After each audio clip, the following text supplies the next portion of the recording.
I literally just made it back, so I believe the stream is up. I'm going to give it a second. Plus, I need to take a breath here, so bear with me a second as I'm trying to just get my bearings, and then we're going to get started. And I hope everyone's going to be okay. And wow, we've got a lot to talk about here. Okay. So I think it's all taping and it's live. And with that, hello, everyone. Thank you for joining me. This is Michael Voss. This is the No Soundbites Allowed podcast. And I am here with you today, just getting back from my live coverage of the protest in Binghamton, New York for the ANTIFA, Progressive Leaders of Tomorrow, Black Lives Matters protest. And there were two protests actually today, one at 12 o'clock, one starting at 1 o'clock. I was on Facebook, and a lot of people may have seen that. I was live casting that on Facebook. You can go there on the Voss Political Commentary, and you can see the full coverage marching along with the people. And it was very peaceful, but we didn't know it was going to be. If you were up last night, and if you look at my Twitter feed at the MV Consult on Twitter, also on Facebook, you will see that we had a lot of information that came out from some of the members, some of the leaders of Plot, saying that they didn't think this was going to be a peaceful protest, that they were planning on getting arrested, that they were planning for violence, and they were refuting people who were saying this should be peaceful. And so that was kind of scary. And so we had a lot of concerns. People in the community, several of the elected officials that I spoke to last night, just members of the public, were very concerned that this would be a violent event. But it seems that in contacting the elected officials, in speaking with police, in making them aware of these public social media posts from Messiah Andrews under his assumed alternative name on Facebook under Roderick Douglas, these comments about violence, about trying to incite violence, that was the attention, I would like to believe, was enough to cause them to stay peaceful, or at least it's been peaceful when I left. The event had just gotten to a local park called Recreation Park, and there are somewhere around 500 people who are at the event. And those 500 people, most of them, almost entirely, the largest number of them, were not members of Plot, are not members of Black Lives Matter, are not part of Antifa, but are just regular residents of Binghamton and Burnham County and other areas outside this community that have come together to peacefully make their voices heard. And we have to say, that's a good thing. That's what America's supposed to be about. When you want to, I don't care what the subject is, if you want to say that butter pecan is better than vanilla ice cream, that's what America's about. And if you want to have a protest about it, go for it. As long as it is peaceful, it is your expression of your First Amendment right. You have the right to make a protest. Whether anyone else agrees or disagrees with that has nothing to do with it. I don't have to believe, and I don't believe in Black Lives Matter, that organization. I don't believe in Progressive Leaders of Tomorrow, otherwise known as Plot. I don't believe in Antifa and the violence that they bring with them everywhere they go. But I also believe in the First Amendment that as long as they are peaceful, they can go out and make a protest to voice themselves. Sadly, over this weekend, we have seen, and over the last week, we've seen that that's not what's happening. And let's be very clear, folks. First thing right off the bat, if there is violence going on, it is not a protest. If there are buildings that are being burned down, if people are being attacked and killed, we now see, if we have people who are destroying property, that is not a protest. We have a word for it in the English language. It's called a riot. It's called violence. It's a crime. It's looting. That's a crime. That has nothing to do with protesting. And I'm happy to say that so far in Binghamton, that has been okay. It has been a protest, not rioting, not looting. so far. The event is still going on. I came here to speak with you live as I had promised. So we are still waiting to see what happens as that crowd disperses. And I do see Mary is with us, and so is Christopher, and thank you both for being here. I know other people are watching as well. And folks, you can type in on Facebook, on Twitter, on YouTube to hear your comments. I'm charging up my phone right now, but you can call in at 607-242-1582, and you can always add your comments. I'm happy to hear you all. And if you were at the event like I was today, either of the protests, please call in. Let's hear your voice, whether you're for it or against it. If you didn't go because you were afraid of violence, let's hear your thoughts. Let's talk about this. This is a very important subject that's happening across the nation, and we are all directly involved. I see Michael Coletti has mentioned, Mike, did you see any Antifa people out there? Yes, I did. Yes. Now, let's be very clear. And people can go and see the video that I taped, and I covered as much of it as I could from inside the crowd, in front of the crowd, through the crowd. And let's be very clear. There are, in the southern tier region of New York, Plot, Antifa, and to an extent, Citizen Action are all the same thing. The leadership in each group is basically the leadership in every other part of the groups. They are all interchangeable. So to say that Masai Andrews is a member of Plot and a leader of Plot, and I believe, I cannot prove this, has interactions with Antifa, what surprise there? There is no surprise there. They're all interlinked. So when you ask, was Antifa there? Yes, they were. And there were people with symbology of Antifa at the event as well that I noticed. So some of them were from the local area, some I'm not familiar with, so they may have been from somewhere else.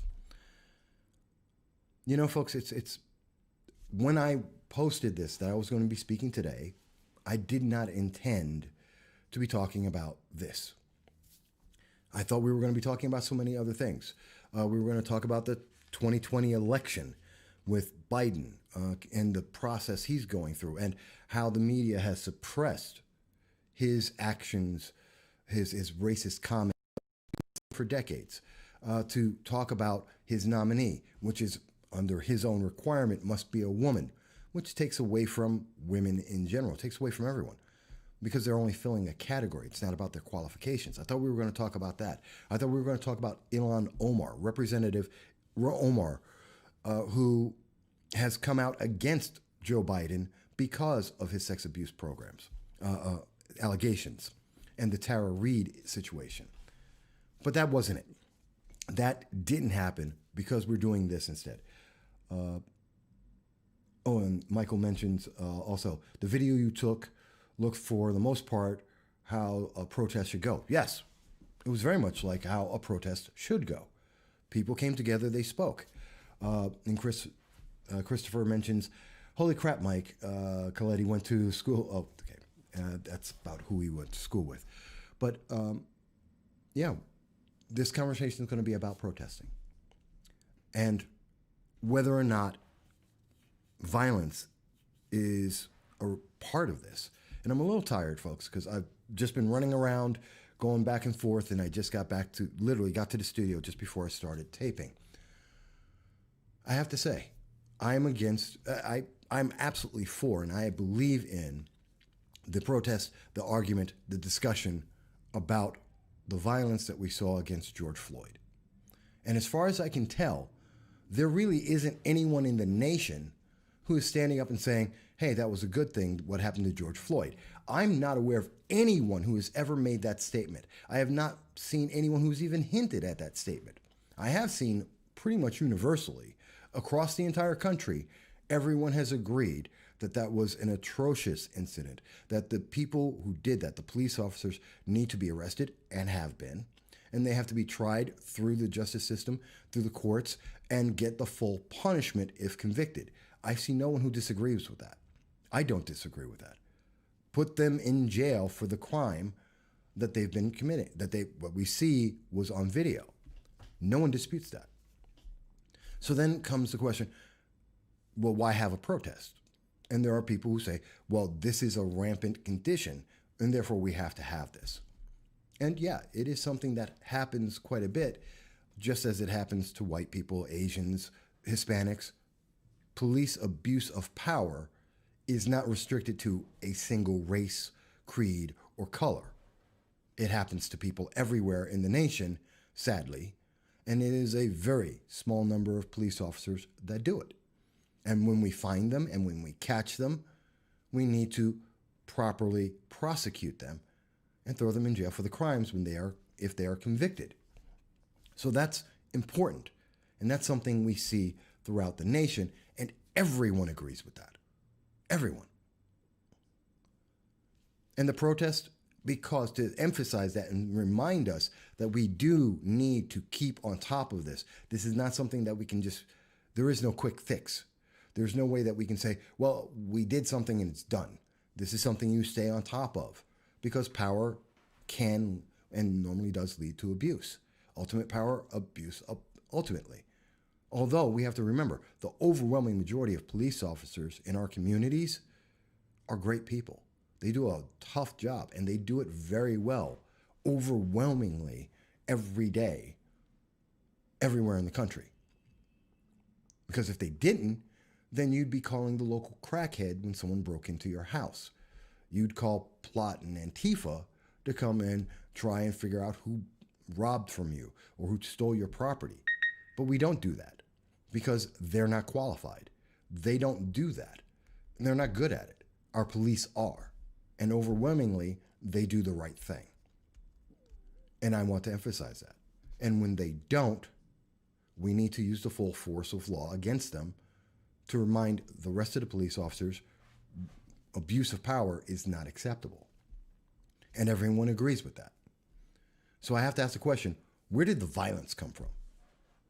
Why was there violence? Why did it turn into looting and rioting and now murder?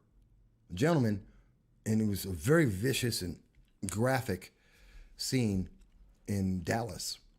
A business owner was trying to protect his property because rioters were going around, not protesters, rioters, criminals were running around destroying property and stealing, destroying their communities and their homes and their people. And this guy tried to save his property, save his business. And a mob of violent thugs on video killed him. They need to go to jail. They need the death penalty. I believe in the death penalty. You may not. I believe in the death penalty. And the people who are in that video, who each and every one of them who landed a blow that helped to kill this individual, need to go to jail. They need to die under the death penalty. That was a vicious murder, maybe not in the first degree, but definitely in the second degree.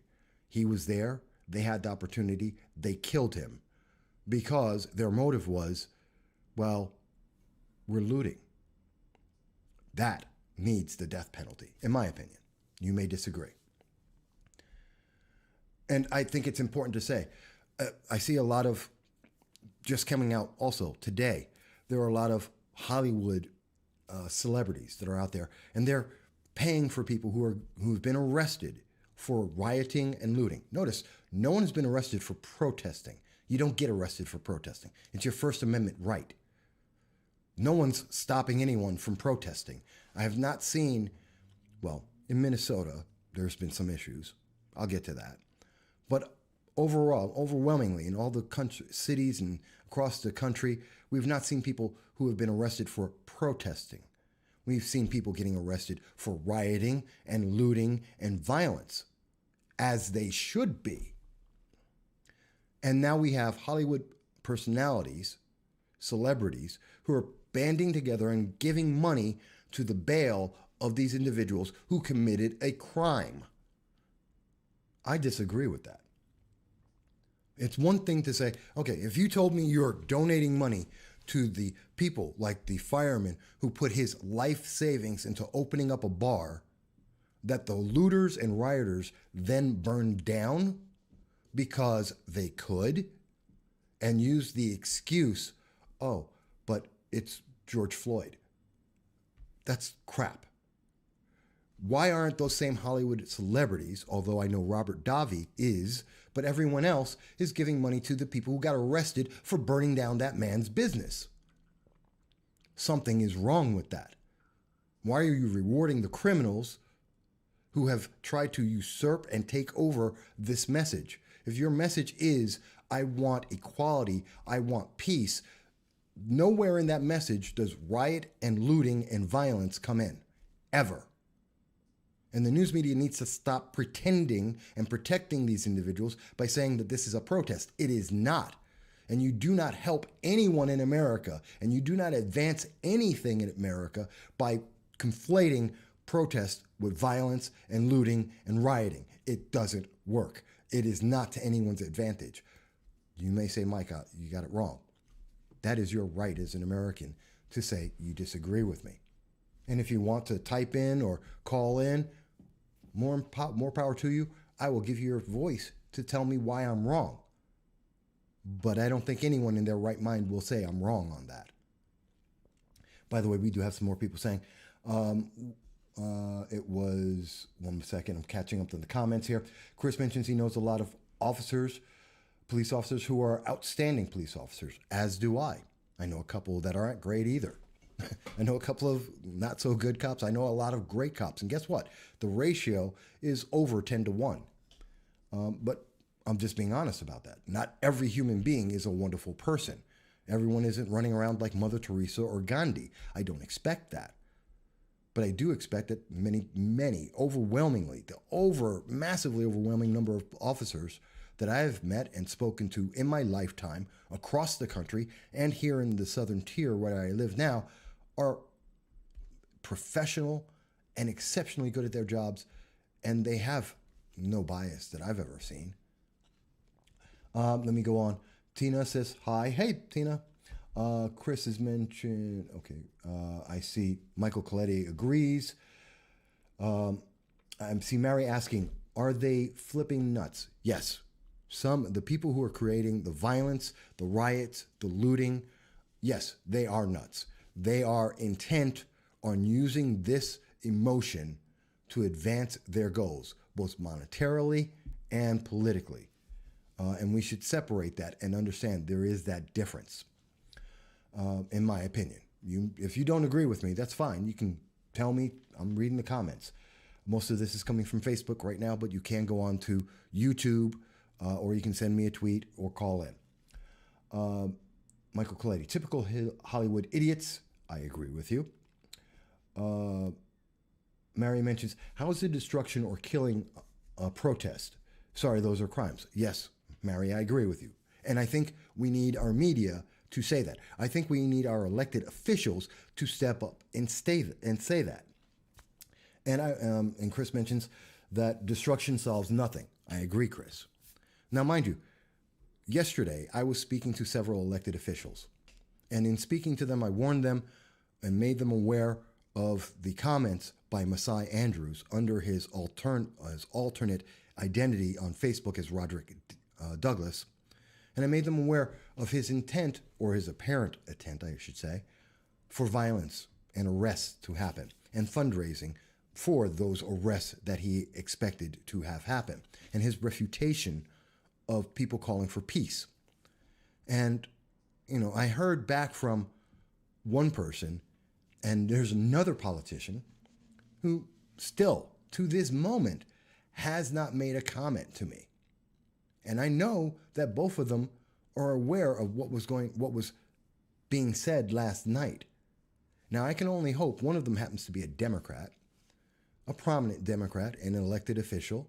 And I hope that elected official, I don't need to name him right now, but I hope that he took my advice that I sent out to him and my request to say, speak to Plot, speak to Antifa and the far left, since he had received donations from them, and tell them to be peaceful.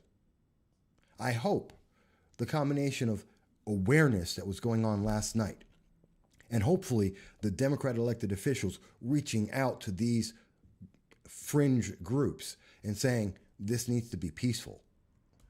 hope that's part of the reason why it is peaceful. But I think the biggest thing is almost all the people who were at the events, the both protests, weren't members of the far left. They weren't members of Antifa or Plot or Progressive Leaders Tomorrow or Citizen Action. These were regular citizens. Some of them I saw there were independents. I saw some libertarians. I saw some Republicans. And I saw a lot of Democrats, yes. And some progressives too. But the overwhelming majority were not members of these fringe groups. And I think that's why, at least as long as I was there taping, they were peaceful. And I hope that continues going forward. Some more people are mentioning. Someone's under auto, must be autonomous. You're absolutely right. People have forgotten the basic principle that, quote, two wrongs don't make a right, end quote, which is true. Because if you say that I'm rioting, I'm looting, I'm committing violence against other people, in particular, mostly white people, in the name of George Floyd, no, you're not. No, you're not. You are inciting violence. You're a criminal and a thug, and you're taking it out on individuals with an excuse of the emotions that are going on right now. Let's call it what it is. Anyone who is out there who is looting, who is rioting, and committing violence, like the death and murder of the man in Dallas and the police officer, there was a federal agent who was killed as well, the attempted murder of 4 police officers in New York who were sitting in their car as a woman tried to firebomb them. Yeah, those are thugs, those are violent psychopaths, and they need to be arrested and thrown in jail, if not get the death penalty, because that is not about George Floyd. That is about the violent tendencies and the selfish ambitions and directions of a small group of people. And I don't blame everyone who wanted to protest for those individuals making those actions. I don't believe the people in Dallas who are protesting or those who are not protesting, I don't blame them for murdering that man protecting his property. I do blame the people who are on video who did murder him. I blame them. And I blame the people who encouraged them, which sadly and quite accurately tend to be the individuals in Antifa who have no problem with using violence, as we have seen in Portland and around the nation, and Plot, Progressive Leaders of Tomorrow, and other far less fringe groups. Let's call them for what they are. Let me go back to the comments here. We don't want a precedent set that violence will give people what they want. That's a dangerous path. Tina mentions they are not nuts. They are violent people looking for an excuse to be criminal. And most are from the outside of those neighborhoods, so they don't care if they destroy them. You guys mentioned something that's very important, and I want to address this. And I've been meaning to say something about this, and I wanted to wait till today. I was in LA during the LA riots, Rodney King riots. And I was out and about, not looting, not rioting, but just observing. And I've noticed one thing in all the riots I've seen. I remember the Oakland riots where Officer Mercilessly, who shot a black man in the back while he was laying down in handcuffs. I remember Adolph Grimes down in Texas when he got killed. There's a lot of incidents, absolutely, where very bad people did very bad things. And I noticed that in each of the protests that occurred afterwards, not the protests, the riots that happened afterwards. You know what that did? In each and every one of those riots, they hurt that community. They destroyed those people's lives in that community. Because in Oakland or in Minnesota or anywhere in New York, in Brooklyn, when you're burning down buildings and businesses, you're depriving people of shelter. You're depriving them of their livelihood. You're taking away people's businesses. They're not going to be able to go to work. That business isn't going to pay taxes. You're going to lose more services. If the taxes aren't there, you can't get the free stuff from the government. If the police station is burned down, you're not going to be protected from that crackhead, that drug dealer, that violent person who wants to do you harm, Who's going to protect you from domestic abuse? Who's going to protect you from rape? Or someone who happens to be a racist and decides to use an opportunity of the fact that there are no police to try and commit crimes against you. You're not helping anyone by burning down the police stations. You're not helping the people in your neighborhood by taking away their food. You burn down grocery stores. You destroy businesses people work at. You took out the Wendy's. People aren't going to be able to eat. People aren't able to work. They're not able to pay their bills. You're not helping anyone. Let's stop pretending like these looters, these rioters, these violent people are doing anything for anyone. No one is helped by this. They only are making it worse. And no one is listening, and no one listens to someone who says, let me put this gun against your head to try and make you to do something. The second that gun is away, those people aren't listening anymore. And if anything, they're going to be actively against you. Using violence does not motivate people to be more on your side. Hello, plot. Hello, Antifa.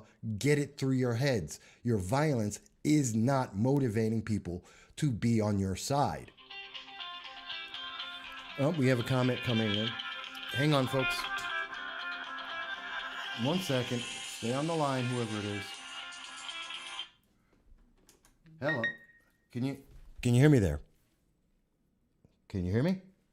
Oh, there. Try it now. Yeah, this is Jason from Bangton. Hey, Jason. Sorry, the system's a little off. One of my microphone stands broke, so it makes it a little harder. Go ahead, Jason.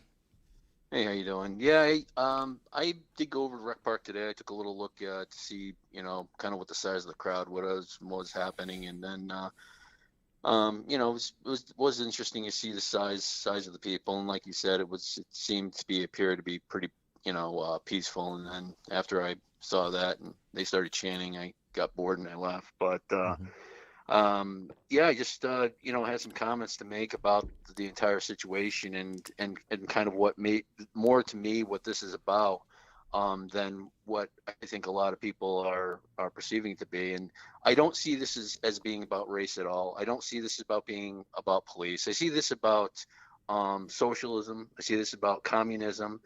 Because if you really want to look at something, I mean, we could say today that, our society does not deal with the same, racist issues that we had, in the past, But the one thing that has increased, massively, has been the popularity of socialism. And that has really flourished probably within the last couple of years, and especially with, the latest, election here with Bernie Sanders and those organizers, and you can see some different movements as well too when it comes to Michael Moore and his positioning, and what is happening when he released that latest documentary that he was a producer in, the Planet of the Humans. Yep. He pretty much demolished their main driving force as far as all the green energy had gone, and then they moved on to something else where they put more of a focus on humanity being the parasites of the planet, and the ultimate goal is to pretty much eliminate the parasite. And when you even look at what Michael Moore did during this whole situation here, he actually was putting out messaging to burn down the substation of the police, I believe, in Minneapolis. And when you look at that, along with all these other parts of the socialist movement, and the main objective at this point is to put a communist regime into place, I believe, to pretty much control really to ultimately control the population the way they see. Well, you mentioned a lot of things there, Mike. Sure. Jason, excuse me. And by the way, this is not Jason Garnar. Oops, where's my camera? There it is. It's not Jason Garnar. But I hope everyone can hear me all right. I know as I said, my microphone stand broke, so I'm working with it. But let me address a couple things. yes, there is a socialist element in this. If you listen to Messiah Andrews speak, and if you're listening to him both today at the protests, and if you look at what he was writing on Facebook, he's talking in rhetoric of the communist revolution, about how there's going to be an overthrow, a revolution. Gather together, my brothers, and we'll rise up and take down the evil businesses that, people work at, get paid from. How dare they do that? And that's one element of it. And we know that that's a violent extremism. And I do want to answer a question from one of the listeners writing in. Do you think that Antifa is a terrorist organization?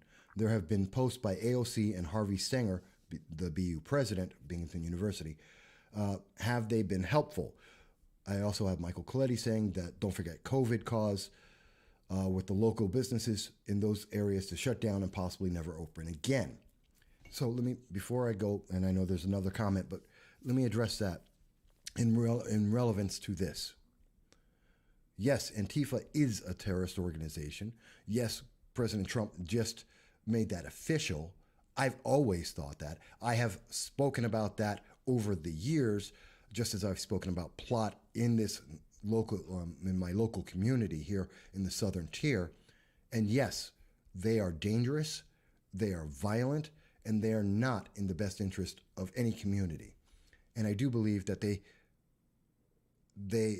use that violence to try and promote socialism because it's an intimidation factor. And they are intimidating people. And they are trying to get people through violence and intimidation to submit to them. And to answer part of what you're saying there. And that's part of why we see things like the eco-fanatical movement, like Planet of the Humans, the documentary, which essentially is saying the best answer is kill all the human beings. We need to lose a couple billion people because nothing else in green energy works. That's the message there, that people are bad. People, human beings existing is bad unless you happen to be one of those protected groups from the far left. If you're not in those protected groups, well, then you're just evil. That's the message they've been putting out there. That message leads to the looting and rioting and violence that we see today because they justify themselves. We're going to go out and be violent because of some other cause that has nothing to do with what they are doing. They want to destroy businesses because they want to destroy businesses. And George Floyd or anything else is just an excuse for them to do that. And we've seen Antifa do that in Portland and across the country when no one died, and they did it anyway. So, yeah, that's a problem. And by the way, for the COVID thing, I think that's part of the reason why this has become so big. Because the news media, everyone's trying to reopen. We're moving past COVID-19 because 98%, 99% of the population is surviving as I always thought it would. And people are getting out of their homes. They're starting to pay attention to politics, and the politics don't look good for the left. You may disagree with that. That's the way I see it. And they needed another story. And just like with COVID at the very beginning, this story ballooned beyond people's control. The crowd went wild with it. And that's what led COVID to shutting down everything. And that's partially why this event with George Floyd is now causing people to go out and loot and riot because they've gone too far. They have too much energy, and it's all coming out at once on this emotional anger, which doesn't justify what they're doing. Anonymous mentioned their justification has been insurance can cover this, but it can't bring George back. Yet they miss the point that societal disorder hurts everyone, themselves included. So I didn't mean to cut you off, Jason, but I want to make sure I'm trying to address everybody in this. There's a lot of people speaking, and I want everyone to be heard. But go on. It's all part of the same conversation. Yeah. You tied it all together. I'm trying to, because it is all together. And at the end of the day, I truly believe, and as I'm watching it, when we see the violence come in, that's at the end, that ends any kind of improvement that anyone can have. The moment that your protest, the voice you're trying to put out there, the moment it becomes violent, you lose all credibility and all capability of improving the situation. Because at that point, you are actively making the situation worse, short term and long term, both because of the fear that's being instilled, but also of the destruction to the community. And we need leaders to step up and say that. I wish there were a lot of Democrats in my local area, knowing that this event was coming, that would have stepped up and said, be peaceful. We didn't hear any of the Democratic elected officials say that. I'm not picking on them because they're I am picking on them because they're Democrats, because this organization is, ANTIFA, plot. They are left-leaning. Speak to your people, your elected official. Tell them no violence. I'm glad that there is no violence in my community, but we haven't heard that in LA. We haven't heard that in New York City, in Brooklyn, in Minneapolis. Speak up, guys. Say that this is unacceptable. That being a Democrat doesn't mean you get to riot, loot, and be violent. Because they'd surely say that if it were a Republican. So let's say it. Because it doesn't matter, because we're human beings. And I do commend, and I do have to say, Jason, and I think you can back me up, I commend that, other than Masai, the rest of the members of Plot and Antifa in the local area, they, for whatever reason, maintained the peace so far as I was last there. And I want to commend them because obviously some of their members, like Masai, wanted to have violence, and they refuted that. And I congratulate them on that. And I think it should be said. I mean, is that fair? I agree with you too. And one of the things I've noticed is I've done some reading. Just recently I reread the Rules of Radicals by Saul Alinsky. Yeah. And you look at how they go in. You have community organizers going into communities and getting these people, all pumped up, and to try to use them as weapons, to destroy and to resist. And then, what happens is that they take complete anarchy to the area. And then what happens is that somebody, as a hero, has to swoop in, save the day. And, I look at this and I just think back to last week, what we talked about with Biden said, well, you ain't black if you don't vote for me. And I'm thinking, boy, I tell you, did they really just, plan this entire thing out to go say, hey, look, you know what, the reason these whole because you know what? Because Trump's president, you got to have me in there, and I will be the one who's going to stop this sort of thing from happening, And you look at the whole plan. But what I was going to say about the group itself, I think that I think a lot of these individuals don't realize that they're being manipulated, and then that they're actually being used, for progressive, more communist type, goal. And, some of the members truly, believe that they are actually doing what's best for their community. And so, and this I do know, because what happens is that one of the things in the Rules of Radicals, what they actually warn the community organizers of, is for example, somebody like you. If somebody like you came into that community and started actually speaking a counter argument, all of a sudden their entire house of cards falls apart, because then they start to realize, the alternative perspective. But as long as they can stay ignorant and in the dark, then they can use these individuals as weapons and continuing to flourish, this mob mentality that goes through it. And the crazy thing is, though, is our local, Democrats, buy right into this and use this and manipulate this, and they're completely, in my view, they're completely, with them. And Well, that's not entirely fair. And let me be.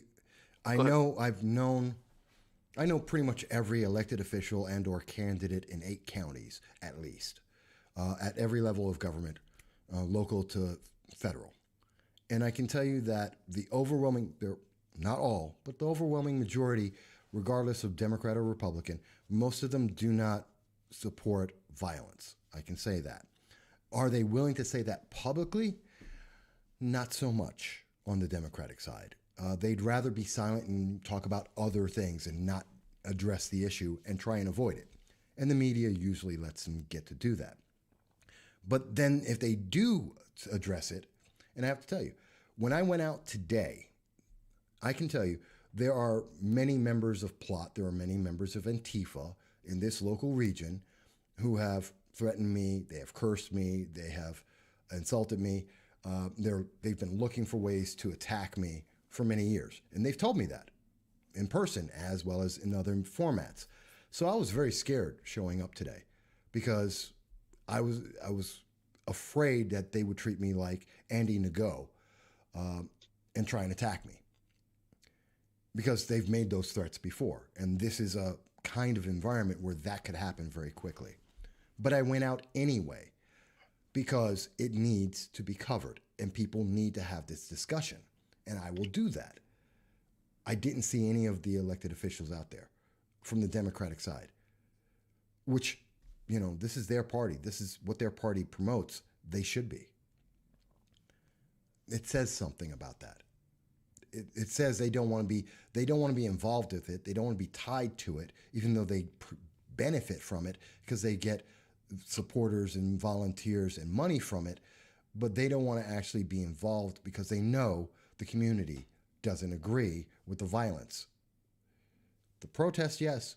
The violence, no. And they didn't want to be involved because they were afraid. And that's the wrong answer. You get involved so you don't have to be afraid.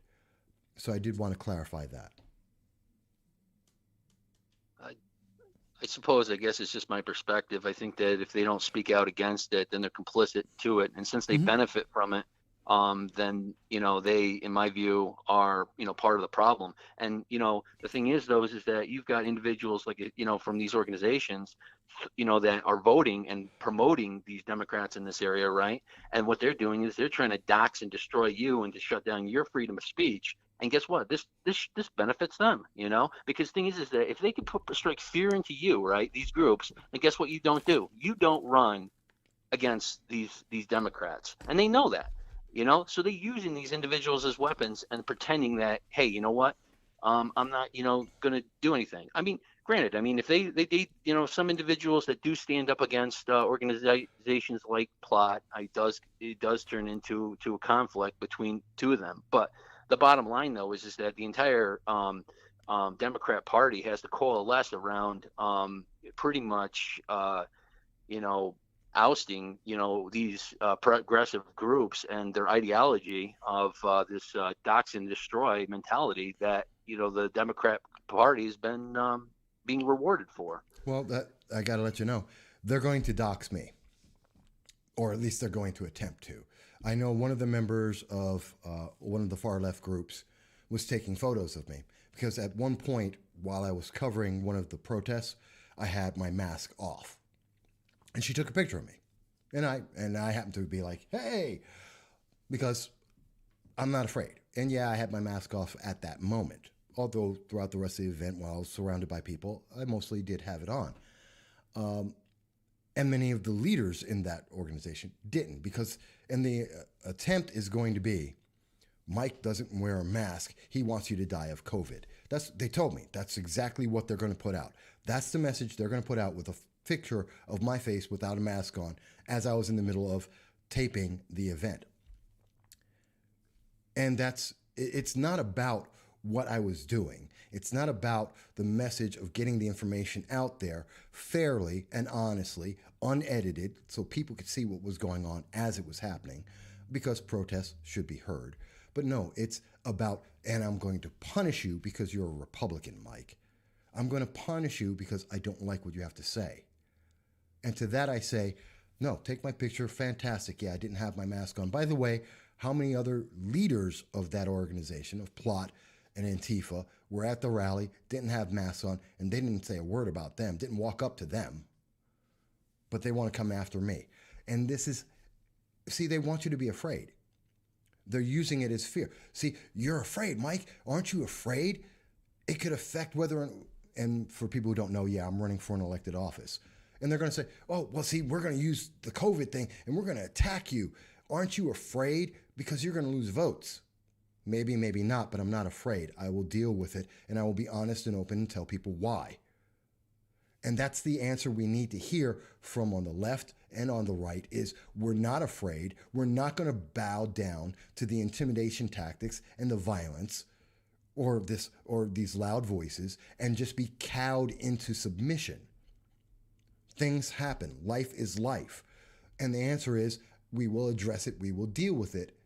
And some of it's good, some of it's bad. We take it all. That's life. But I'm not going to be cowed to submit just because, oh, you got a picture that isn't the best picture of me. So what? You want to say my tooth is broken? You know what? I lost my tooth when I was 12. I got in a fight. My tooth got broken. Every decade, the fake tooth that I get put back in breaks off. I have it right now. That's because of COVID-19. There wasn't a dentist I could go to. You know what? That's not going to stop me from coming out here and talking to the public. I didn't have my mask on for a moment and I got a picture taken. That's not going to stop me from helping the public. I will not be cowed. None of us should be. Does that make sense, Jason? Yes, I do. I mean, yes, it does. And yeah, I agree with you on that. And I just wanted to, say something too about some other messaging that's happening within the community and how there's been, intimidation and, harassment and push for reluctance, on the Binghamton University campus. And I don't know, did you read the message that was put out by Harvey Sninger? Because I did read that. No, I haven't had a chance to read that. I've been dealing with this.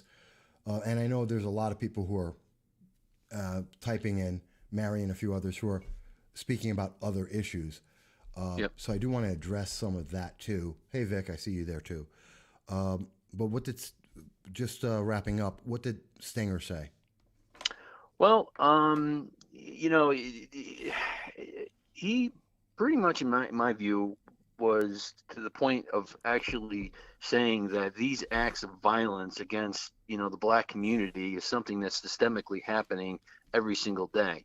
And in my view, is considering that specific act that happened, and he defined it as being racist, and defining that happens all the time. He was simply saying that, police are every day committing crimes like this, to African American community, all the time. And, pushing out a narrative of, that, police are, in fact, racist, and there's a massive problem with that. And then also within the thing, he actually did a comparison, to different individuals who had died, in civil rights movements. I mean, he compared, Floyd's situation to Martin Luther King, and he put him on pretty much the same level. They're and not. It's just insane. And then he actually even, made a comment about Mike Brown, being shot, and used that narrative as well too, which has been completely debunked. As another act against Black individuals within the community, unjustly killed because of white police officers, and it's just but it goes in consistence with his stance and his view and his overall push, and then his support for the progressives and different situations that had happened on campus within this last year. Well, there's a lot that's going on in Binghamton University. And we're seeing a lot of media, a lot of organizations try to conflate things that don't. You cannot compare George Floyd to Martin Luther King or Malcolm X. You cannot. They are not in the same realm whatsoever. And to do that is just conflating things because of the color of the skin of the person involved. They're not the same in any realm. And that's just silly, in my opinion, and I think in fact as well. But they're looking for justification. Why is the violence happening? Can we justify it? Is it okay? Is it okay to go out there and violently protest, which means, in other words, be violent, to break the law, to destroy property? Is it okay? Is it justified? Is it morally right? And the ultimate answer is no, and I think everyone recognizes that. No, it is not right. It isn't about the justice that someone's trying to get. And we need to be able to say, and when people conflate that and say, well, it's just like Martin Luther King. No, it's not. Stop lying. Stop trying to deceive people. Don't make an excuse for it. It is what it is. Let's be honest about that. The riots are nothing about George. They're not even about George Floyd. So let's not pretend that they are. Call it what it is. But Jason, I want to get to we're getting a bunch of messages here. I always love hearing from you, man. And I thank you for always being involved. But stick around and send me texts as well because I want to make sure I get to everybody while I Sure. have some time. Okay? Yep. Have a good one. All right. Thank you, Jason. And yes, folks, you too get the opportunity to be able to call in if you wish to. The number is 607 242 1582. You can text that line. And I am looking at Facebook and Twitter and YouTube in case you contact us on any of those. Speaking of Facebook, Mary mentioned when discussing the riots, please take politics out of it for a bit. And she goes on to say, discuss the fact that these people are using the actions of these specific police officers, whether that man was black, white, purple, or whatever, these former officers killed that man. And you're right, Mary, and I agree with you, but politics is ingrained in this. We have to be honest. We can't completely separate them because this is being pushed by a political agenda. Is it it's almost impossible at this time in American news media and politics to separate these two. But I agree with you because this isn't what happened to George Floyd really isn't about the racism, it's about a human failure. This is something that was against a human being, whether it was white, black, or otherwise. I mean, if you look at the actual statistics, more police kill more white people than they do black people. There's more black on black crime than there is white on black crime or even black on white crime. We're interjecting things to hit an agenda, and that's wrong. And we have to be honest about it. I do want to address it, but at the same time, you're right. I don't want to overwhelm that. This is about our communities and ourselves, and we have to be honest about it. If we want to improve it, we have to be honest enough to say what's wrong and that it shouldn't be political and call out the political agenda for what it is. So I hope that answers that a little bit, why there's politics in this as well, because it is in this. But you're right. We need to separate that. I agree with you, Mary. Tina mentions the masks are a load of BS. Whole big topic on that one. And I mostly agree with that, Tina. Although, we do got to protect those most at risk, which happens to be me amongst others. I fall into the high risk categories, but we can do two things at once. We can protect them and protect our community and our society without losing our minds about it. Mary mentions 2 wrongs do not make a right. Everyone, please stop the violence. It helps no one, which I have said before, and I say continuously, protest all day and night if you want to. The moment you go into a riot, the moment you loot, the moment there's violence, then that is something separate. You have lost the case. You're no longer talking about equality or justice. You're talking about violence, and that is separate, and we should be honest about it. Vic Furman mentions exactly. Hey, Vic, again, it's good to see that you're here. Mary goes on to say, talking COVID, do these folks who are rioting and looting understand they could potentially be spreading this virus, yet they are smart? Yep, they are smart. Well, even at the protest march today, there was 10 to 25% of the people didn't have masks on or at various points had their masks off. The leaders of this, the plot and Antifa promoters of this event often had their masks off, walking through the crowd and shouting with the crowd, shaking hands, all the things that Governor Cuomo said, yes, go ahead, protest all you want. Just make sure you wear a mask. Cuomo, you're a jerk. He's willing to ignore the violence that's going on in New York City, the violence that's going on around the nation, and the potential for more violence in the rest of the state. And he's going to go, well, it's not really violent. It's just protesting. And as long as they wear a mask, it's okay. And people are grouped together in groups of more than 10 in small confined spaces, even if they're outdoors. You know what, Cuomo? According to the rules you put out about COVID, that should be shut down. According to what Cuomo has said himself and his unilateral control over New York State with his emergency powers, which will not be gone too soon when it's June 13th, then the whole event should have been disbanded. There's a problem there. There's a disconnect. And we need to work through that disconnect because it doesn't make sense on any logical way. Vic Furman mentions, dividing a nation using wealth and race seems to be the modus operandi. More and more, that seems to be correct. Mike Barber mentions, nice call on the violence today. LOL. You know what, Mike? There was no violence today so far, and I hope it doesn't be. And I said that many times. When I was speaking about it last night, I was calling for no violence. I was saying, these are the people who are trying to instigate and incite violence, and let's stop them. I called on people publicly and privately to reach out and offer peace, and it seems to have succeeded. And if I helped in that endeavor, I'm happy, and I'm glad, because I wasn't calling for violence because I wanted to be violence. I don't. I want people to be able to protest and say whatever they want to say. Never wanted to stop them from that.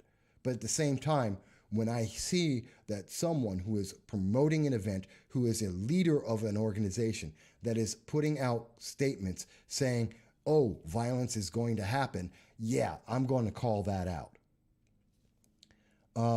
Mary mentions, the actions of these officers were criminal and they need to face the consequences of their actions. The one with his knee on the neck is a murderer. The others are accessory to murder. Well, the officer who had his knee on the gentleman is arrested. He is going to be prosecuted. I believe it's the charge is murder in the third degree. And he is going through that process right now. So we are getting justice. It is happening. Is it happening as quickly as we think it should? Probably not. But then again, with the entire media circus that is put behind this and the emotion that has been put behind this, nothing could have been fast enough. But it is happening, and that's important. And I expect it will continue. And I support the fact that he is being arrested and he is being charged as he should be. No one is disputing that as far as I know. Mike Barber responds, do you want him to remove the right to assemble, or do you want him to let you keep your rights? Mike, I assume you mean Governor Cuomo, and Governor Cuomo doesn't have a bloody thing to do with my rights.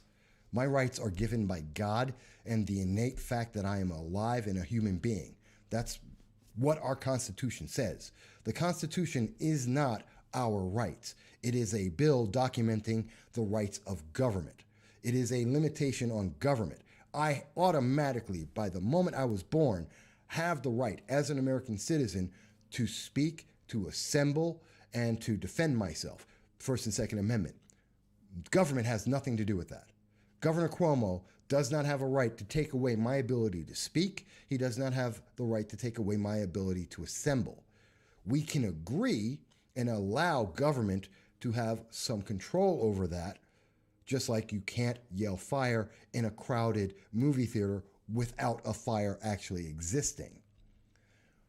So let's get that right. That's an agreement we have made to allow government to have that. That's what a law is our agreement to say we will give up this right and allow government to have some control over that as a group. But in no way, shape, or form does Governor Cuomo have any control over my rights or yours. Christopher Rodling says, the state of emergency had been declared in Vestal, New York. I'm sorry to hear that.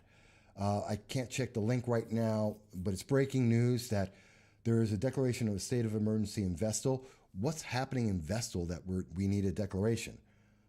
As I said, the 500 some odd people that I was aware of, possibly even more, at the protest today in Binghamton was peaceful. I hope that it's still true in Vestal. I hope that they're only doing that as a precaution. I have not seen the story, so I can't speak on it, but I would hope that's the case. Tina mentions replying to Christopher, yeah, for what? And Chris is mentioning it's due to threats of violence. That's what I'm against. That, Mike Barber, is what I'm talking about. This is why we need the community to be aware, because the more that we can be aware, the more we can prevent this. The people who promote the violence, the rioting, the looting, They're doing so because they assume everyone is afraid to call them out, to say no, to stop them and to not join them. Mob mentality only works when everyone stops thinking and just follows the lead of one or two really vicious, evil people. We need to not have that. We need to have these discussions, and we need to stay calm and not run away with our emotions and not go into our baser natures to be violent when it's not necessary. So I hope that the calls for violence in Vestal don't ever come true. I hope that the people who were peaceful enough earlier this morning continue to be peaceful, that members of Plot and Antifa remain peaceful. They've made their point. They had their protest. Good. I agree with that protest. I agree with the right of them to protest. Let them maintain that and not devolve into violence. It's unjustified. It doesn't help anyone. It will not make it better. I can't say that strongly enough. Let's see. Jason, who was just on the show, mentions Chief Executive John Schaefer said in a press release, the state of emergency has been declared due to threats of violence and civil unrest within the town of Vestal. Again, I hope that's not going to happen. Tina mentions they had reports of violence and put it in for up to 30 days as a precaution. That seems a little long, but okay. Mike Barber, nothing. The 1,000 plus had no issue. They were met with people along the way and peacefully continued on, as it was stated. It was a peaceful protest. I think, Mike, if you've noticed, when I did the video of it live, and as I've spoken about it here, I've already said that. And I didn't have numbers on how many people it is. I know it was at least 500, could be more. You're saying it's 1,000, might be. I've never questioned that it was peaceful. I'm saying it needs to stay peaceful. The protests that started in Minneapolis started as peaceful, and then some idiot incited this, and it became violent. We've seen it become violent in other parts of the country. It's not that it doesn't start peaceful. The key is it needs to stay peaceful. And the people who have the most control over that are some of the people who are leaders of groups that are known for inciting violence and trying to create questionable incidents.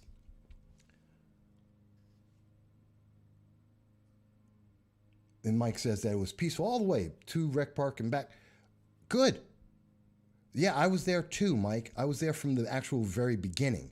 And I only left there when I came here to be on air. I've asked for it to be peaceful. I'm glad that it's peaceful. I'm not questioning that it's peaceful. I didn't say it wasn't peaceful. At no point have I said that. What I am saying is it needs to remain peaceful. That the violent elements that we have seen in LA, in Brooklyn, in Minneapolis, in Dallas, that those elements do not enter our community, and I would hope they don't enter anywhere else in the nation, and I would like to see them stop, even in Salt Lake City. I want to see that stop. I'm not saying that it was violent here. I've never said that. If you haven't been listening to everything I've been saying, you can go back in the video and read it. You've never heard me say once that it wasn't peaceful. In fact, I congratulated Plot and Antifa for maintaining the peace, even though a couple of their leaders, Messiah Andrews in particular, was advocating otherwise. So I'm glad it stayed peaceful. It was supposed to be. And as a protest, that's what a protest is. And we need to highlight the difference between a protest and a riot and looting and violence. Because we're not seeing that in the media, and we're not seeing our elected officials step up to the plate, Republican, Democrat alike.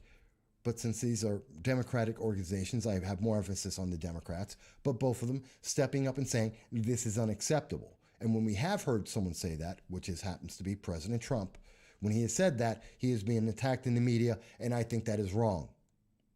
Because we need to be sure they're not the same thing, and we do not accept that as a community. That's how our community improves. So I just want to be clear on that. And I don't want to be taken out of context. I don't want to be misunderstood. I'm trying to be as clear as I can be.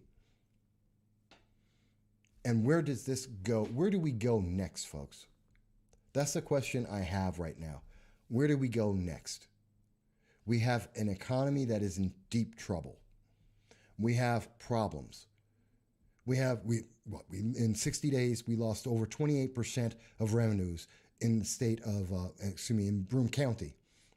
We have Governor Cuomo, who is arbitrarily, from time to time, just shutting down things. He shut down phase 2.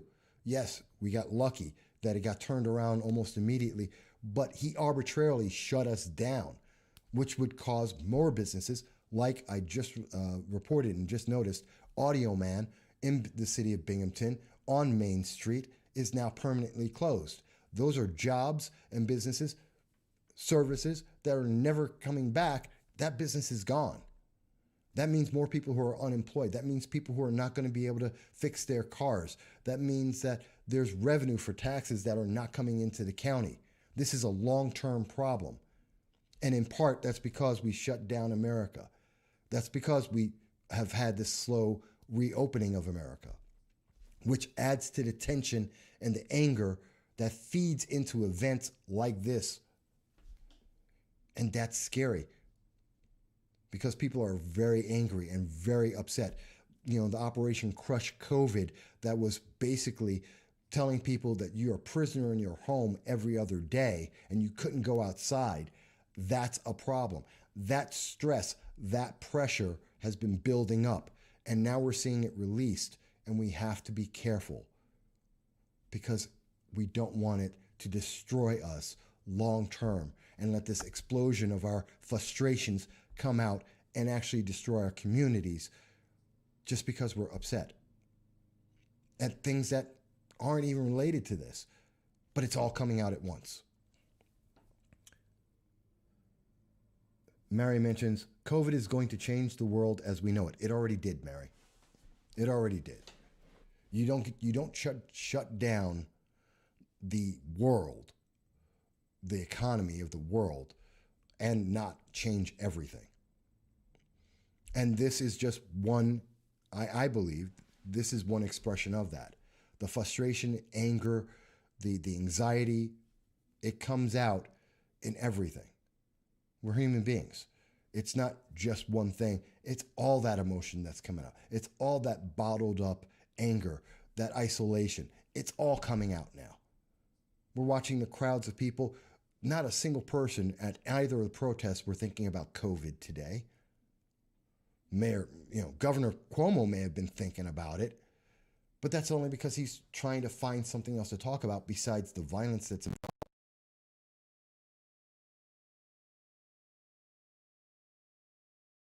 There were masks that were being handed out. I give them that. But people weren't thinking about COVID. Not directly. What they were thinking about is they're angry. And as Messiah Andrews mentioned in his post yesterday, which I have published on Facebook, this didn't even, if you were at the event, it wasn't even necessarily about George Floyd. He didn't care. Plot didn't care. They wanted the bodies. They wanted the anger. They just wanted you to show up and express how upset you were. And most people, 99% of the people there, I think were all upset about what happened to George Floyd. But some of the people, like Messiah Andrews, didn't care. He just wanted the bodies. And we should call them out on that and be honest about it. Jay Fletcher mentions, will Broome County property taxes and school taxes be reduced due to, he cuts off, but no. Fletcher, absolutely not. The property taxes are going up in 2021. Your taxes, New York State taxes, property taxes, Broome County taxes, all your taxes are going up, and services will be cut. That is a fact. You do not lose that much money in such a short period of time and have that many businesses shut down and now permanently, and I fear it could be as much as 18% of our local business, and I think on a national level, 10 to 12% of small businesses are shut down permanently forever. You don't do that and still expect that you're going to make as much money in taxes as you made every other year, and that you can spend as much money as you have been and have all the services you had before. You don't. You don't get to have all that. When you lost that much money, you have that many people unemployed, that many businesses that are closing, it means you're going to lose services and your taxes are going to go up. So no, Broome County is not going to get a cut in taxes. They're going to be increased. The question is, how much do they increase, and what services are we going to cut to what degree? That's a conversation from the county executive level and the legislators, as well as the governor, that we need to start having now and understand, what can we do? How much do we have to increase? What do we need to cut? Let's have that conversation now so we're prepared and everyone can get the most of what is left over. That's the honest answer. But I don't think many politicians are going to tell you that, because it doesn't get a lot of votes. But it's the truth. Mary mentions, and people need to be open to the changes it is going to cause. Yes, we all do need to be open to the fact that there are going to be a lot of changes. And change isn't necessarily bad. Change can be good. In the 50 years that I've been alive, we have seen massive change. The racism of the 1970s does not exist anymore. If you're black, you have almost every opportunity as anyone else. You have every cell phone has more information than all the books and all the libraries that I grew up with when I was in early elementary school, high school, even college. We're seeing an access and an opportunity to do things that we never had before.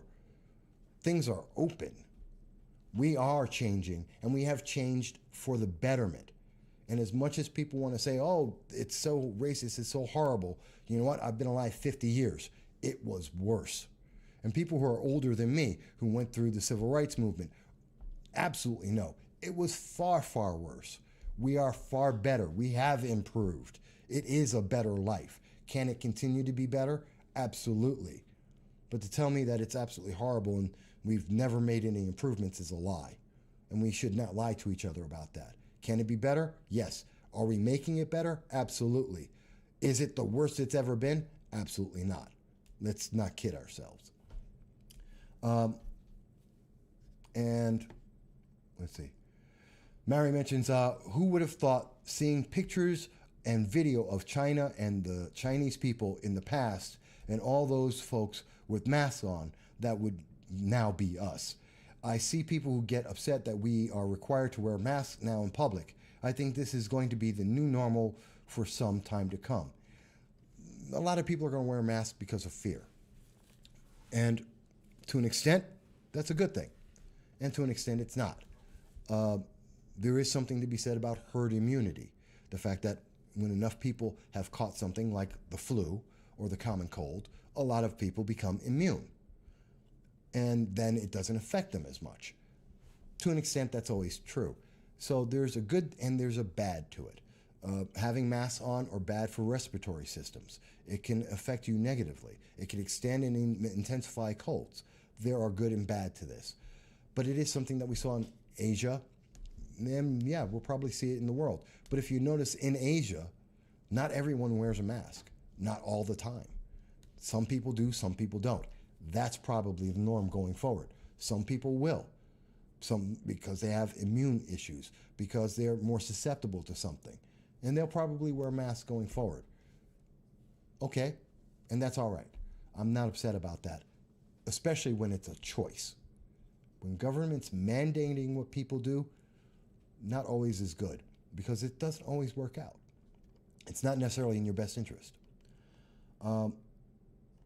Tina mentions, it has, but if the people don't consent to a, quote, new normal, end quote, we can fight the dictators. They keep repeating that statement, so you will comply and accept it. If in 2 weeks deaths don't increase a great deal, the whole theme of COVID fear-mongering is BS. Yes, it is a very contagious virus, but and a very survivable virus. But the politicians turned it into a power grab. Yes, they did. You don't quarantine healthy people, you quarantine the sick. And if the high risk people, the elderly, the afraid, want to self quarantine, do so. But let the rest of us work and live our lives as we always have. And I am high risk, but am ready to be over this. I understand that completely, Tina, and I agree with what you're saying there. Mary mentions, Mike, federal taxes will go up too. Someone has to pay for the stimulus payments. We will be paying for this virus for decades. And you are absolutely right, Mary. I don't mean to say that federal isn't going to be affected, but the question was more specific to the local county level and below. But you're right. Federal taxes going up too. We spent $3 trillion, $2.5 trillion, more than we ever spent before. That money's got to come from somewhere. And that means that the dollar is devalued and worth less. Inflation is increasing. And we still have the lingering long-term effects of unemployment and job loss. These things have not been accounted for yet. They're going to continue. So yeah, taxes will go up. Inflation will increase. It's going to hurt a lot of people for a long time. That's just the reality. And if we hide from it, it doesn't change the fact that it's going to happen no matter what. Chris mentions being a truck driver in the transportation industry, COVID has made drastic changes as well. Most customers require us to wear gloves and a mask, and many of the places I have delivered to that was allowed inside are no longer letting people come in. Okay. Some even take your temperature on site as well as before you even enter into to deliver. I don't think it's necessary or necessarily even right to force people to give you. I don't want to give you my temperature. I don't want you to take my temperature. I don't want to have to take someone else's temperature. I don't think that's necessary. Not for, especially not for a virus that's 99% survivable. People who are at risk know that they are part of those at-risk groups. We've identified that. They can take extra precautions. We can do social distancing for a while. We can possibly wear masks for a while. We can do a lot of things, but some things are just too much. And someone saying, you can't go in and buy a pair of shoes unless they take your temperature, screw you, I'll go and find another place. Because I think that's too far. Absolutely too far. Tina mentions, by the way, you have a temperature, they are already exposed. Well, yeah, and there's the fun part. You took my temperature. Oh, wow, look, I have a cold. I have COVID. You have it now. Joy, too late. You haven't helped anyone. I can take the temperature for myself at my home, and if I have a high temperature, I can self-isolate, and I'm doing more of a benefit by self-isolating than going out and letting someone else tell me, oh, now you can't come in. And Christopher mentions that me either, as I was saying, sticking a thermometer in your mouth. They point a laser temperature gauge to check. I don't care what they want to do to check. No. Why? Because what if I have a cold? What if I don't? What if I have been tested for COVID? I know I don't have COVID. I have a cold or allergies, and now you want to start getting into my medical health, and I have to explain my medical health to you so that I can buy a pair of shoes? No. I'm sorry, no. You don't get to have my privacy violated that way. But we've talked about a lot of things here, folks. Well, primarily, we've spoken about one thing, which are the riots, the looting, the violence, and protests, which are not the same thing. And it's influenced not only my local community, but I can tell you I was speaking to members of the press in Oneida, people who've been covering the region in New York State, a couple of elected officials, a couple of candidates. The concern is real. We need to look at this, the George Floyd, or the next event, because there's going to be another one. There's going to be a black guy's going to kill a white guy, a woman's going to kill a man, someone straight or gay is going to kill someone. It's going to happen. whatever the configuration of the colors and sexes and genders, it's going to happen. And we need to react to that without losing our minds, without becoming insanely emotional, and calmly say, okay, what can we do to fix this? How do we stop this? What is the root cause? And I can tell you, the root cause isn't one person saying, hey, I'm president, you don't like me. No. It's not President Trump. He doesn't make policy. He doesn't hire the individuals. He doesn't check their psychological exams. He's not the cause. This stuff was happening before he existed, and it's going to happen well after he exists. That's a reality. So let's stop with the lie, because that's politics. And as Mary mentioned, let's throw that out. That politics doesn't involve here. How do we improve things? Let's actually say, what plan can we put forward to improve it? How do we get our communities banded together? Not separated. Not, if you don't agree with me, you must be a racist. Not, if you don't agree with me, then you're an evil capitalist. Let's throw out that silliness. That's not meant to bring people together. It's meant to keep people apart. We're all human beings. I don't have to agree with you. You don't have to agree with me. That doesn't make you or me evil. It doesn't make you or me a racist. It just means that we're human beings with different points of view. And where we can agree, good. Where we can compromise, good. And where we can understand some things are unacceptable, let's make them unacceptable together, calmly. That's how we improve things. Mary mentions, people with COVID may not always present with a temperature. I know of 2 who tested positive but never had an elevated temperature. I know others that had it and never knew they had it until they got tested as part of a pre-op procedure. Yeah, and there were 14% of the population of New York had COVID before anyone ever did a test and before it was February. COVID-19 has been in the United States since, some medical doctors believe, since October, definitely since November. Millions of people have had COVID already. Some people won't know. This isn't the mumps. It's not measles. It's not the whooping cough. This isn't the bubonic plague. We're treating it like it is. It's not. But that doesn't mean we can't take precautions, reasonable precautions. And we don't demonize others when they take precautions either differently or not always to the same extent. That doesn't make them evil. That's just an overreaction. That's silly. It's not true. It's not accurate. That's just trying to force people to submit through fear or through anger. And that's not right. Okay, folks. So we've been on for about an hour and a half. And we've been talking, well, I got about 7 minutes. We've covered a lot of ground on a lot of issues. I am sure that I'm going to be personally attacked for some of these thoughts. I know I'm professionally going to be attacked by some people for some of these thoughts. But these are my thoughts. This is our conversation. You may agree with some of it, you may not. Rather than attack me, do me a favor. Give me a reason why you think I'm wrong. And let's have a discussion about what I may be right or wrong about. Let's have open minds and an open conversation. Let's work together. Let's work as a community. Let's make things better.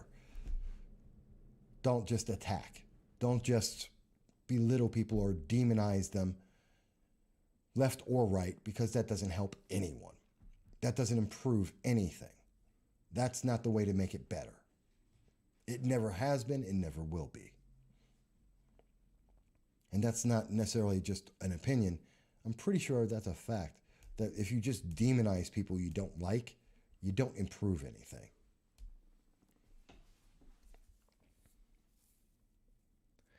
We have some difficult days coming up. Vestal has concerns. Binghamton and Broome County have concerns. The shadow of violence is on the horizon. We can put light on it and we can dismiss it and stop it before it happens, or we can fall into the emotional trap and be enveloped by it. I think as a community, we will make the right decision. We won't allow this violence to eat our souls. And yet, we will stand up and make sure that each and every one of the members of our community are treated fairly and equally, which overwhelmingly is exactly what is happening right now. Exactly what is the status here, not only in Broome County, not only in New York State, but across the country, overwhelmingly, every day. And we need to remember that. Overwhelmingly, every day, we are more together than we are not. Mary mentions, I am one of the people who are in the high risk category. So am I. Yet I have to work because I do not qualify for the COVID assistance, because for the 6 weeks I did not work, I found I could not live on the $200 a week I made with half pay, plus the $600 that New York State was giving you, if you're talking about unemployment. I understand. Maybe you didn't. I'm in the high risk category, and I work. And actually, I'm pretty happy that I'm going to work. I'm not afraid, because the statistics show that it is unlikely that even with a high risk that I'll get COVID. And that even with COVID, if I did get it, I would probably survive. Now, people who are 70, 80, who have far worse pre-existing conditions, they may not be in the same situation. I appreciate and understand that. Maybe we can find a better way to help them. But a blanket, everyone is going to be put into the same bag, doesn't work. It didn't work. We flattened the curve, but that flattening the curve is not the same thing as getting rid of the curve. They're not the same thing. And saying that we can't keep doing this until no one in the universe has a COVID-19. That's not going to happen either. There's a middle ground. We got to try and find it. Mary goes on to say, Mike. Okay. I am registered as a Democrat. Okay. Guess what? I vote by who I believe. I hope most people do. Will do, and the best job for me and the rest of the people. Well, Mary, I hope most people are like that. And quite honestly, Mary, most people are. The statistics are about 20% of people vote straight down the line, whether it's Democrat, Republican, Libertarian, Conservative, doesn't matter. About 20% of those groups vote straight down the line. And everyone else, whether they're one party or another, votes based on the candidate. And I hope everyone does that. I've never asked anyone to do anything but that. Pick the best person, support the best person, and elect the best person. Too often we forget about that. It should always be the best person, not the person who fills a category. Oh, you're black, so you must be the person I vote for. No, or I'm black, I must vote Democrat. That's stupid. Biden may think that. No one else should. And I'm sorry to hear, Mary, that you said you didn't qualify for the extended $600 payments. But that's the problem with a rushed system. We didn't think through all the different people who are being affected by this in all the different ways. We need to slow down, and we really need to think about this. And more importantly, we need to take it out of the hands of a single person. Governor Cuomo's emergency powers is worse for New York State, and therefore worse for America, than him having it. It's worse for him to have those emergency powers than not to have them. We need our governments in place doing their job, not emperors and authoritarians like Whitmer or Newsom or Cuomo making their unilateral decisions that are more often hurting people than helping them. And I hope, Mary, that please reach out to your local legislator, reach out to your assemblywoman, which would probably be Assemblywoman Donna Lapardo. You can reach out to State Senator Fred Akshar and ask them. And also, I would hope Congressman Anthony Brindisi is paying attention, which I'm not sure that he is, but ask him as well and say, hey, let's work on this for those people who fall into the same category that you do, Mary, and tell them, let's get on the ball. Let's take the power away from an autocrat like Cuomo and let's put it back into the government and let's look at all the problem and get a real answer. Not just an answer for tomorrow, but an answer that takes into account what's going to happen in 6 months because of all the problems this has created. And I'm not saying they're going to have a perfect answer. I'm not asking for the perfect answer. I'm asking for an answer that's actually just thought out. And that may change, but let's at least start that process because right now we don't have that. So folks, it's been an hour and a half. I'm a bit tired. My voice is tired. But I do enjoy speaking to you. I thank you for sending in your texts, your comments. I'm looking forward to seeing more comments. I thank Jason for calling in. I thank you for listening. I know America is great. I know that America has always been great. For 52 years of my life, America has been the greatest nation in the world, and I believe it will continue to be so, as long as we don't let it not be. I know that my community is great, with people who have deep care and concern, and I love them all, even when they disagree with me, even if we have differences of opinion, and that's okay. Because together, we're going to continue to make this nation great. As long as we don't lose our minds to emotion and let people use us for their gain and their agendas, we're going to be okay. Just like I told people in November, in February, and in March, you're going to be okay. 98% of us are going to be fine. I'll tell you right now, whether it's COVID or the riots, we're going to be okay. As long as we just work together on all these issues. And that's why I'm doing this today, and that's why I'm thanking you for joining us. Mary, it's good seeing you as well. I'm glad to hear from everyone. I look forward to hearing you guys again next week, 2:30. I will be on again live. Of course, you can reach out to me at 607-242-1582, text or call and leave a message. You can email me. You can reach me at Voss Political Commentary on Facebook. You can reach me on YouTube at the No Soundbites Allowed podcast. And everyone, please be safe, be well. I look forward to seeing you next week. Thank you.